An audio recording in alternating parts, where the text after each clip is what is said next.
माँ सोचती है बेटा आज भूखा ना रहे और पिता सोचते हैं कि बेटा कल भूखा ना रहे। बस दुनिया में यही दो रिश्ते हैं जिनका दर्जा भगवान से भी ऊपर होता है। नमस्कार दोस्तों, स्वागत है आप सभी का हमारे YouTube चैनल प्रियंका ज्ञान गंगा में। प्रिय दर्शकों, आज की हमारी कहानी है मेरी माँ। बेटा बड़ी ही बेदर्दी से तीर्थ यात्रा का बहाना बनाकर माँ को मंदिर में छोड़कर भाग गया।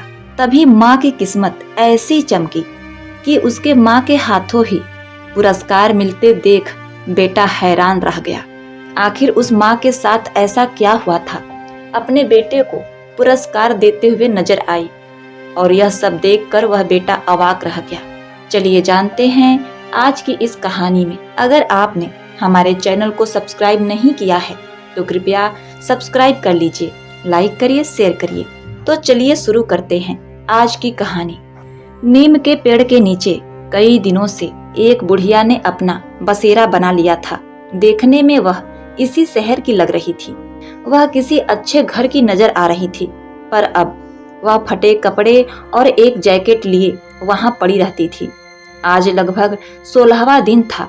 मंदिर में जो थोड़ा बहुत प्रसाद चढ़ता था या कभी कोई राहगीर उसे जो खाना पकड़ा देता था, उसी से उसका गुजारा हो जाता था। राकेश घुमक्कड़ी स्वभाव का व्यक्ति था। वह अकेला ही मोटरसाइकिल उठाकर तपती लू में भी जहां तहां प्राकृतिक नजारों का आनंद लेने के लिए घूमता रहता था। राकेश के मम्मी पापा रोड एक्सीडेंट में मारे गए थे। उन दिनों राकेश MBA फाइनल ईयर का स्टूडेंट था। अब राकेश के आगे पीछे कोई नहीं था। इस कारण थोड़ा स्वच्छंद प्रकृति का होने के कारण वह प्राकृतिक दृश्यों का आनंद लेता यहाँ वहाँ घूमता फिरता था। राकेश का MBA फाइनल ईयर के दौरान ही नौकरी के लिए प्लेसमेंट में सिलेक्शन हो चुका था। अब वह एक मल्टीनेशनल कंपनी में मैनेजर के पद पर कार्यरत था। सप्ताह छुट्टी के शनिवार और इतवार को वह अपने दोस्तों और रिश्तेदारों के साथ यहाँ वहाँ घूमने में बिता देता था। आज वह उदयगिरी की गुफाएं देखने के लिए विदिशा अकेले ही निकल पड़ा। भैरवनाथ के मंदिर पर आकर वह आसपास के दृश्यों को देखने लगा। तभी उसकी नजर नीम के पेड़ के नीचे बैठी बुढ़िया पर पड़ी। बुढ़िया के चेहरे में उसे एक अजीब सा आकर्षण और स्नेह नजर आया। शायद उसका मन हर बूढ़ी स्त्रियों में अपनी दादी को ही खोजता था। वह बड़ी स्नेह से उस बुढ़िया को देख रहा था। उसने बुढ़िया से कहा, अम्मा कुछ खाओगी? लो मेरे पास बिस्किट का पैकेट है, तुम यह बिस्किट खा लो। बुढ़िया ने उसकी ओर देखते हुए अपना हाथ आगे बढ़ा दिया। राकेश ने आधे बिस्किट बुढ़िया के हाथ में रखे और आधा पैकेट अपने हाथ में लेकर बिस्किट खाने लगा। खाते खाते उसने पूछा, अम्मा आप कहाँ रहती हैं और इस पेड़ के नीचे कैसे बैठी हुई हैं? बुढ़िया ने ठंडी सांस लेते हुए कहा, बेटा अब तो यह पेड़ ही मेरा घर है। पहले जरूर मैं मथुरा में रहती थी। वहाँ मेरा अपना एक शानदार बंगला है। मेरे पति के स्वर्गवास के बाद 1 साल तक तो सब ठीक रहा, पर धीरे धीरे मैं अपने बहू की आंख का कांटा बन गई। एक रोज मेरा बेटा मुझसे बोला, अम्मा चलो हम लोग तीर्थ यात्रा पर चलते हैं और दर्शन करके आते हैं। हम लोग ट्रेन से विदिशा में उतरे और मेरा बेटा मुझे इस मंदिर के किनारे बिठाकर यह कहकर चला गया कि अम्मा मैं अभी कुछ जरूरी काम से जा रहा हूँ और 2 घंटे में आऊंगा। आज 16 दिन हो गए मुझे प्रतीक्षा करते करते, पर ना तो बेटा आया और ना ही उसकी कोई खबर। तब मुझे लगा कि उसकी पत्नी मुझे बिल्कुल भी पसंद नहीं करती थी। शायद इसीलिए मेरा बेटा मुझे यहाँ भगवान भैरवनाथ के शरण में छोड़कर चला गया। यह कहते हुए बुढ़िया की आंखें डबडबा गईं। राकेश के मन में उसकी स्वर्गवासी दादी और उसकी माँ दोनों एक साथ उतर आईं और राकेश की आंखों में आंसू की 2 बूंदें छलक पड़ी। राकेश माता पिता की मृत्यु के बाद घर पर एकदम अकेला हो गया था। उसे माता पिता के बिना घर खाने को दौड़ता था, इसीलिए वो घर में कदम भी नहीं रखता था और घर में ज्यादा नहीं रहता था और अपना दुख दर्द घूम घूम कर कम करने की कोशिश करता था। उसने बुढ़िया से पूछा, अम्मा क्या मेरे साथ आप मेरे घर चलेंगी?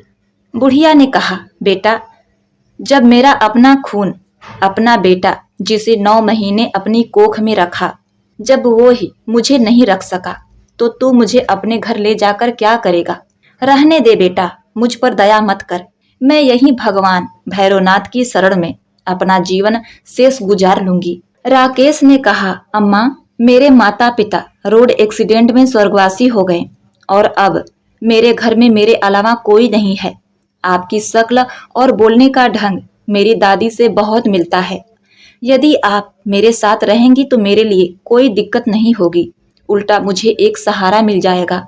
घर आने पर कम से कम देखने के लिए एक सूरत तो नजर आएगी। आपसे अगर बन सके तो मेरे लिए खाना बना दिया करना और घर देख लिया करना। आपको रहने को घर मिल जाएगा और मेरे लिए माँ और दादी की एक छाया। अम्मा ने कहा, बेटा, यह तुम्हें 2 मिनट का मोह लग रहा है। 1-2 दिन में मैं तुम्हें बोझ लगने लगूंगी और फिर तुम मुझे निकाल दोगे। ना बाबा ना, मैं यही भली हूँ, भगवान भैरवनाथ की शरण में। अम्मा, किसी को अपने माँ बाप बोझ लगते हैं और दुनिया में कुछ लोग ऐसे भी हैं जिसके सिर से माँ बाप का साया हट जाता है। मुझे मेरी दादी बहुत प्यारी थी और मेरे पापा मम्मी भी दादी को बहुत प्यार करते थे। आज मेरे घर में कोई नहीं है। मुझे मेरी मम्मी और दादी की बहुत याद आती है। मैं आज आप में अपने दादी की छवि देखता हूँ। मैं विश्वास दिलाता हूँ कि मैं आपको कभी भी बोझ नहीं समझूंगा। गहरी सांस लेते हुए राकेश बोला। अम्मा का गला अवरुद्ध हो गया और उनकी आंखों में आंसू भर आए। वह कुछ न बोल सकी। राकेश ने अम्मा का हाथ पकड़ा और कहा, चलो अम्मा, शाम होने को है, अब घर चलते हैं। अम्मा ने विश्वास से राकेश के तरफ देखा। उन्हें लगा शायद भैरव बाबा ने ही राकेश के मन में मेरे लिए एक संवेदना डाल दी है। राकेश ने अम्मा को मोटरसाइकिल पर बैठाया और बिना उदयगिरी की गुफाएं देखे हुए ही वापस घर चला गया। इस घटना को आज 6 महीने हो चुके हैं। राजेश अब नियमित तौर पर समय से घर आता है। अम्मा जी खाना बनाकर उसके आने की प्रतीक्षा करती हैं और सोते समय उसके सिर पर स्नेह से हाथ रख देती हैं। सुबह राकेश को उठने से पहले अम्मा जी भगवान जी की पूजा कर लेती हैं और राकेश का नाश्ता और खाना पीना बनाकर रख देती हैं। अम्मा को यदि एक घर मिला है तो राकेश को दादी और माँ का सच्चा प्यार, दोनों एक दूसरे को पाकर बहुत खुश थे। यही उन्हें बाबा भैरव की देन है। अब राकेश की लाइफ ढंग से सेटल हो गई। राकेश रात को काफी देर से सोया था। जब उसके ऑफिस जाने का समय हो गया था तब अभी उसकी नींद पूरी नहीं हुई थी। अचानक राकेश ने अपने माथे पर ठंडी उंगलियों का स्पर्श महसूस किया। उसे लगा कि उसकी माँ आकर उसे दुलार कर जगा रही है। दोबारा ठंडी उंगलियों का स्पर्श जब उसके चेहरे पर उसने महसूस किया तो उसने आंखें खोली। सामने देखा तो बूढ़ी अम्मा पूजा करके आने के बाद अपने गीले हाथों और फूलों की खुशबू भरे हाथों से उसके माथे और बाल को सहला रही थी, जैसे उसकी माँ आकर उसे दुलार कर जगा रही है। राकेश ने अम्मा का हाथ अपने हाथों में थाम लिया और उसे होठों से चूमकर फिर से माथे पर लगा लिया। उसका हाथ अपने आप अम्मा के पैरों को जा पहुंचा। अम्मा के हाथ अपने आप आशीर्वाद देने के लिए उसके सर पर पहुंच गए। आंखें बंद कर और बुदबुदा कर अम्मा ने भगवान से कुछ प्रार्थना किया। अम्मा बोली, बेटा उठो, ऑफिस जाने का समय हो गया है। राकेश बोला, अम्मा, मेरे दोस्तों ने मेरे साथ मिलकर एक छोटी सी फैक्ट्री डालने का निर्णय लिया है। ऑफिस तो नहीं जाएंगे, बस इस फैक्ट्री की शुरुआत करनी है। दोपहर को 10 बजे फैक्ट्री की पूजा आपके हाथों से होनी है। आप तैयार रहिएगा। बेटा, खुद का धंधा तो खुद का ही धंधा होता है। आज तुमने सही राह चुनी है। समय के साथ साथ यही छोटी फैक्ट्री ईश्वर की कृपा से, आशीर्वाद और तुम्हारी मेहनत से एक बहुत बड़ी फैक्ट्री में बदल जाएगी, ऐसा मेरा विश्वास है। कहते हुए अम्मा की आंखों में आशा के नए दीपक जल उठे। फैक्ट्री शुरू हुए मात्र 1 साल हुए थे, पर फैक्ट्री की ग्रोथ उसके तैयार माल की अच्छी क्वालिटी के कारण और उससे जुड़े लोगों की मेहनत के कारण बहुत तेजी से हो रही थी।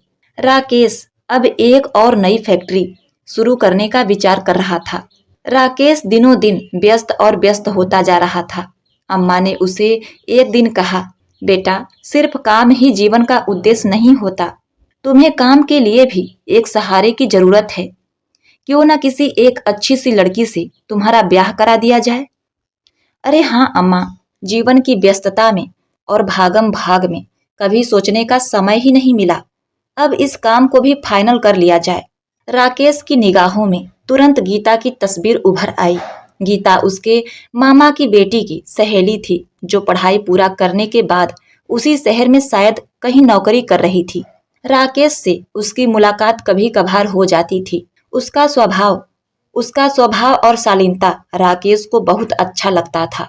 अम्मा और राकेश सीता के घर गए और शादी का प्रस्ताव दिया। सीता के पापा ने तुरंत हाँ कर दी और सीता दुल्हन बनकर अगले महीने ही राकेश के घर आ गई। राकेश जितना प्यार अम्मा जी को करता था, सीता अम्मा जी के गुणों से और उनके स्नेह से उनसे भी कहीं ज्यादा प्रभावित थी। अम्मा जी ने इस घर में उसकी माँ का स्थान ले लिया। न जाने कैसे अम्मा जी उसकी हर दिल की बात जान लेती थीं और उसकी हर चाहत उसके कहे बिना पूरी कर देती थीं। समय बीतता गया और राकेश के घर में एक बेटा गीत और एक बेटी सरगम दो फूलों की तरह खुशियां बिखरने लगे। हमारी अम्मा जी अब दादी बन गई थीं और अब उनकी मुख्य जिम्मेदारी राकेश और गीता नहीं, अपितु गीत और सरगम हो गए। अम्मा जी का बिस्तर अब गीत और सरगम के कमरे में लग गया था। बच्चों के दोपहर का खाना बिना दादी माँ के हो, यह संभव नहीं था। यदि बच्चे मम्मी पापा के साथ बाजार जाते तो जिद करके दादी को अवश्य अपने साथ ले जाते। गीता राकेश भी अपने दोनों बच्चों की जिम्मेदारी अम्मा को देकर एकदम बेफिक्र हो चुके थे। एक बहुत बड़े उद्योगपति हो चुके थे। उन्हें गीता के रूप में बहुत अच्छा जीवन साथी मिला था। इस वजह से उसका उद्योग साम्राज्य अब एक नई ऊंचाइयों को छू रहा था। उसके उद्योग के ब्रांच ऑफिस अब देश छू के लगभग सभी मुख्य नगरों में स्थापित हो चुके थे, जिसमें अनेक अनेक कर्मचारी काम करते थे। अम्मा जी का बेटा अमित, जो उन्हें विदिशा के रेलवे स्टेशन पर उतार कर भैरवनाथ जी के मंदिर में छोड़ गया था, घर जाते समय अत्यंत अपराध बोध से ग्रसित था। अपनी निष्पाप और निपराध माँ के साथ किया गया व्यवहार उसे याद आ रहा था। हर एक पल बिच्छू की तरह दंश देता था। अपने गृह कलेश से दुखी होकर और अपनी पत्नी के साथ सुख से जीवन जीने की चाह में उसने माँ को तो छोड़ दिया था, पर उसका अंतर मन हाहाकार कर रहा था, जिसे वह किसी से साझा भी नहीं कर पाता। अब घर में उसकी पत्नी का एक छत्र राज था। घर के खर्चे और दुकान से फिजूल खर्ची के लिए पैसे निकालना अब उसकी इच्छा अनुसार होने लगा था। अनाप शनाप तरीके से बिजनेस मनी को निकालकर अन्यत्र उपयोग करने के कारण धीरे धीरे उसका जमा जमाया व्यवसाय, जो पिता के द्वारा खड़ा किया गया था, मंदा पड़ने लगा और घाटे में जाने के कारण अंततः एक दिन उसने दुकान बंद कर दी। अमित के दुकान बंद करने के बाद के कुछ दिन बड़ी कठिनाई में गुजरे। अब अमित को और उसकी पत्नी को दाल आटे का भाव पता चलने लगा और अब फिजूल खर्ची का तो कोई सवाल ही नहीं उठता था। उसके किसी दोस्त ने, जो कि एक बड़ी कंपनी में काम करता था, अपनी सिफारिश पर उसकी नौकरी अपनी कंपनी में लगवा दी और इस तरह से अमित की गाड़ी फिर से चल निकली। अब तक अमित के 2 बच्चे हो चुके थे। एक बार ठोकर खाने के बाद अमित अब कंपनी में बहुत मन लगाकर काम करता था। बुद्धिमान तो था ही, मन लगाकर काम करने के कारण फैक्ट्री में उसे उचित सम्मान मिलने लगा। अब वह फैक्ट्री का एक महत्वपूर्ण कर्मचारी हो गया। अमित की कंपनी में स्थापना की सालगिरह का वार्षिक उत्सव था। सभी एम्प्लॉइज की परफॉर्मेंस के आधार पर पुरस्कार वितरण होना था। अमित मेहनती तो था, योग्य भी था। उसे भी योग्यता के लिए पुरस्कार मिला था। यह पुरस्कार उसकी कंपनी के मालिक के द्वारा दिया जाना था। नियत तिथि को पुरस्कार वितरण समारोह शुरू हुआ। वह पहली बार था जब मथुरा के एम्प्लॉइज अपने मालिक, अपने कंपनी के मैनेजिंग डायरेक्टर से रूबरू हो रहे थे। आज उसकी फैक्ट्री में और उसकी कंपनी में विशेष दिन था। मैनेजिंग डायरेक्टर अपनी माँ और बच्चों के साथ प्रोग्राम में शिरकत करने के लिए आए थे। प्रोग्राम शुरू हुआ और पुरस्कार वितरण के लिए मैनेजिंग डायरेक्टर साहब ने अनुरोध किया और पुरस्कार वितरण के लिए मैनेजिंग डायरेक्टर से अनुरोध किया गया। मैनेजिंग डायरेक्टर स्टेज पर आए और उन्होंने कहा, आज हमारी कंपनी जो कुछ भी है हमारी अम्मा जी के आशीर्वाद से, अम्मा जी की प्रेरणा से है। मैं पुरस्कार वितरित करने का सही अधिकारी नहीं हूँ। मैं अम्मा जी से अनुरोध करता हूँ कि कृपया वह आएं और अपने हाथों से हमारे सभी प्रतिभागी को पुरस्कार वितरित करें। अम्मा जी स्टेज पर आईं और उनकी आंखों से अश्रुधारा बह निकली। वे अपनी आंखें पोंछते हुए स्टेज पर आ गईं। अनाउंसर प्रतिभागियों के नाम बोलते गए और अम्मा जी उन्हें एक एक कर पुरस्कार देती गईं। तभी एक अनाउंसर ने एक और नाम पुकारा, अमित प्रजापति। अम्मा जी के चेहरे पर यह नाम सुनकर न जाने कितने भाव आ गए। सामने आने वाला व्यक्ति कुछ पहचाना सा लग रहा था, परिचित सा लग रहा था। अम्मा जी ने ध्यान से देखा, सचमुच में उनका ही बेटा था, अमित प्रजापति, जो उन्हें तीर्थ यात्रा का झांसा देकर विदिशा के भैरव मंदिर में बड़ी ही बेदर्दी से छोड़ गया था। एक बार फिर उसे अपनी माँ का ख्याल भी नहीं आया था। शायद तड़प तड़प कर मर गई होती मैं, यदि मेरा बेटा राकेश मुझे ना ले जाता। अम्मा जी की आंखों में प्यार और नफरत एक साथ उभर गए। उन्हें ऐसा महसूस हुआ जैसे सारी दुनिया तेज घूम रही है। बड़ी मुश्किल से उन्होंने अपने हाथ को संभाला। अम्मा जी ने अपरिचित की तरह अमित को पुरस्कार थमा दिया और अपना मुंह दूसरी तरफ कर लिया। अमित ने ध्यान से देखा, पुरस्कार देने वाली महिला कोई और नहीं, उसकी अपनी माँ थी।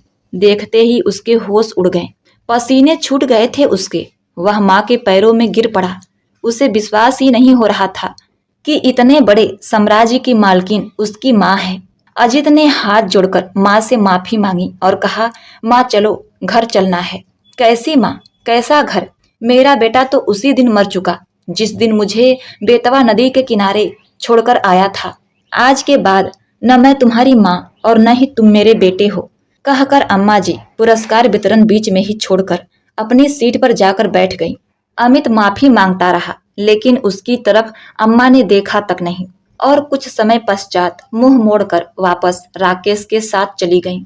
अमित प्रजापति अपने माँ का लाडला था, लेकिन अपनी पत्नी के मोह में आकर, अपने पत्नी के माया जाल में पड़कर उसने अपने माँ के खिलाफ विद्रोह कर दिया और उसकी माँ उसके आंखों में खटकने लगी। अपने पत्नी के झूठे प्रेम में पड़कर उसने अपने माँ का अपमान किया। उसने अपने माँ के ऊपर हाथ उठा दिया। उस दिन उसने अपने माँ को जोर से एक थप्पड़ मारा था, जो कि उसकी माँ कभी नहीं भूल सकती। यह बात आज अमित को कचोट रही थी कि उसने अपने माँ पर हाथ क्यों उठाया। उसने तीर्थ यात्रा जाने की बात अपने माँ से कही और अपने माँ को विदिशा स्टेशन के पास बाबा भैरवनाथ के मंदिर में छोड़कर चला आया। माँ को इस तरह असहाय छोड़कर आने के बाद अमित एकदम बेसहारा हो गया और उसका मन उसे हर पल इस अपराध के लिए कचोटता रहा। आज वही जिस फैक्ट्री में काम कर रहा था, उसी फैक्ट्री की मालकिन उसकी माँ थी। आज उसी माँ के हाथों से उसे पुरस्कार मिला तो वह बहुत ही चकरा गया। माँ के द्वारा उसकी घोर अपेक्षा और अपने पाप कर्मों के कारण उसके दिल में बड़ा घाव हो गया। उसे हर पल अपनी माँ की याद आती। अपनी करतूत उसे हमेशा झकझोरती रहती और नासूर बनकर उसे चोट पहुंचाती। वह अपने दुख को ना तो अपनी पत्नी से साझा कर सकता था और ना ही दोस्तों से। वह इतवार का दिन था, उसके ऑफिस की छुट्टी थी। अमित अपनी पत्नी के साथ स्कूटर से राधा गोपाल जी के पहाड़ी स्थित मंदिर पर दर्शन के लिए गया। जैसे ही वह भगवान की मूर्ति के सामने हाथ जोड़कर आंखें बंद कर प्रार्थना करने लगा, तो उसे ऐसे लगा जैसे भगवान भी कुटिल दृष्टि से उसके द्वारा किए गए पाप के लिए हंस रहे हैं। घबराकर उसने आंख खोली और पूजा पाठ करके मंदिर से घर की ओर स्कूटर लेकर लौट रहे अमित की मानसिक स्थिति अपराध बोध से और अपने खुद के द्वारा किए गए अपनी माँ को असहाय छोड़ने के कुकर्म से इतनी व्यथित हो गई कि उसे सामने आता हुआ बस दिखाई नहीं दिया। तेज धमाके के साथ स्कूटर टकराया और जया और अमित बस में उलझे हुए स्कूटर के साथ घसीटते हुए चले गए। अंत में बस का पहिया अमित के सिर के ऊपर से होता हुआ गुजर गया और उसके सिर का कचूमर निकल गया तथा अमित के पत्नी का एक हाथ और एक पैर पहिए के नीचे दबकर हमेशा के लिए शरीर से अलग हो गया। जब होश आया तो जया दहाड़े मार कर रोने लगी। घर पर दोनों बच्चे की देखरेख के लिए अब कोई नहीं था। जया के मायके से उसका भाई जितेंद्र आया। उसका भाई अपनी बहन के पास रहकर और बहाना बनाकर घर वापस लौट गया। अमित के दोस्त भूषण ने, जो उसके साथ फैक्ट्री में काम करता था, सारे घटनाक्रम की जानकारी मैनेजर को दी। मैनेजर ने फोन से पूरी जानकारी अपने मालिक डायरेक्टर राकेश को दी। जब राकेश फोन पर मैनेजर से बात कर रहा था तो अम्मा जी वहीं टेबल पर बैठकर उसके साथ नाश्ता कर रही थी। अमित प्रजापति का नाम सुनकर उनके कान खड़े हो गए और उन्होंने राकेश से पूछा कि क्या हुआ बेटा। तो राकेश ने सारा हाल कह सुनाया कि उसकी कंपनी का एक एम्प्लॉय जिसका नाम अमित प्रजापति था, आज उसका एक्सीडेंट हो गया और उसकी मृत्यु हो गई। यह सुनकर अम्मा जी रोने लगी। अम्मा जी को रोता हुआ देखकर राकेश ने अम्मा जी से उसका कारण पूछा तो अम्मा जी ने सभी बातें बताई। वह तो उसका बेटा है। यह सुनकर राकेश ने कहा, अम्मा जी, जिसकी जैसी करनी उसके सामने, उसने जैसा किया था वैसा फल उसे भोगने को मिला। लेकिन अम्मा जी का दिल कचोट रहा था उसके बच्चों के लिए। वे बच्चे तो अनाथ हो गए थे, उसकी पत्नी के हाथ पैर कट चुके थे। इसलिए अम्मा ने कहा कि मैं थोड़ा सा अपने बहू से मिलकर आती हूँ, कुछ दिनों बाद वापस आ जाऊंगी। अम्मा जी के रोते हुए चेहरे को देखकर राकेश ने हामी भर दी और उसने ढेर सारे पैसे देकर अम्मा जी को विदा किया। अम्मा जी अपने बहू के पास गईं। उनकी बहू हॉस्पिटल में भर्ती थी। उसकी हालत कुछ ठीक नहीं थी। अम्मा जी ने अपने बहू का खूब सेवा किया, उसके बच्चों को संभाला, फिर से दुकान को खड़ा किया। जो पैसे राकेश ने दिया था उन पैसों से दुकान को फिर से खड़ा किया और पुराने मुनीब की सहायता से दुकान चल पड़ा। इस तरह राकेश ने भी अम्मा जी की खूब मदद की। अम्मा जी की कड़ी मेहनत और राकेश के पैसे के बलबूते अमित का कारोबार चमक गया। अम्मा जी ने फिर से पूरा गृहस्थी व्यवस्थित कर दिया और जब उनकी बहू हॉस्पिटल से छुट्टी लेकर घर आती है तो उसने अपने अम्मा जी से माफी मांगी। अपने किए के लिए बहुत शर्मिंदा थी। उसने कहा, अम्मा जी, जिसको मैंने घर से निकाला वही मेरे लिए आज लक्ष्मी बनकर आई हैं। अम्मा जी, मैं आपको समझ नहीं पाई। मैंने आपका निरादर किया, आपके बेटे से ही आपको मरवाया, आपको पिटवाया और आपको छोड़ने के लिए विवश कर दिया। उसी की सजा आज मुझे मिली। मेरा पति मर गया और मैं हाथ पांव से लूली लंगड़ी हो गई। अम्मा जी, मुझे माफ कर दीजिए। अम्मा ने अपनी बहू को माफ कर दिया और अपने नाती पोतों को खूब दुलार किया। कुछ दिन वहां रहने के बाद अम्मा जी ने कहा, बहू, तुम्हारी तबीयत ठीक हो गई है। अब तुम 3 पहिए पर बैठकर अपने गृहस्थी को संभाल सकती हो। तुम्हारा दुकान भी अच्छे से चल पड़ा है। अब मेरा काम खत्म हुआ। अब मेरा बेटा मेरा इंतजार कर रहा है। मुझे राकेश के पास जाना चाहिए। यह कहकर अम्मा अपना सूटकेस तैयार करने लगी, लेकिन उनकी बहू जया ने उन्हें जाने से रोकना चाहा। अम्मा जी ने कहा, बेटा, मेरा बेटा मेरे लिए जान देता है, वही मेरा बेटा है। मेरा काम पूरा हुआ, अब मैं जा रही हूँ। कितना भी कहने मनाने के बाद अम्मा जी नहीं रुकी और अपना उद्देश्य पूर्ण करके वहां से निकल पड़ी और अपने मुंह बोले बेटे राकेश के घर चली आती हैं। राकेश अपनी माँ को पाकर बहुत खुश था। राकेश अम्मा जी, अपने पत्नी और बच्चों के साथ बहुत खुश था। राकेश के बच्चे अपने दादी को खूब प्यार करते थे। उनका जीवन खुशियों से भर गया। प्रिय दोस्तों, इसीलिए कहते हैं, जैसी करनी वैसी भरनी। अगर माँ बाप का किसी ने अपमान किया तो उसे उस कर्म का फल भोगना पड़ता है। प्रिय दोस्तों, यह कहानी आपको कैसी लगी कमेंट में जरूर बताइएगा और हाँ, हमारे इस वीडियो को एक लाइक अवश्य करिएगा। आपका जीवन मंगलमय हो, इसी कामना के साथ आपसे विदा लेते हैं। मिलते हैं नेक्स्ट वीडियो में। तब तक के लिए नमस्कार।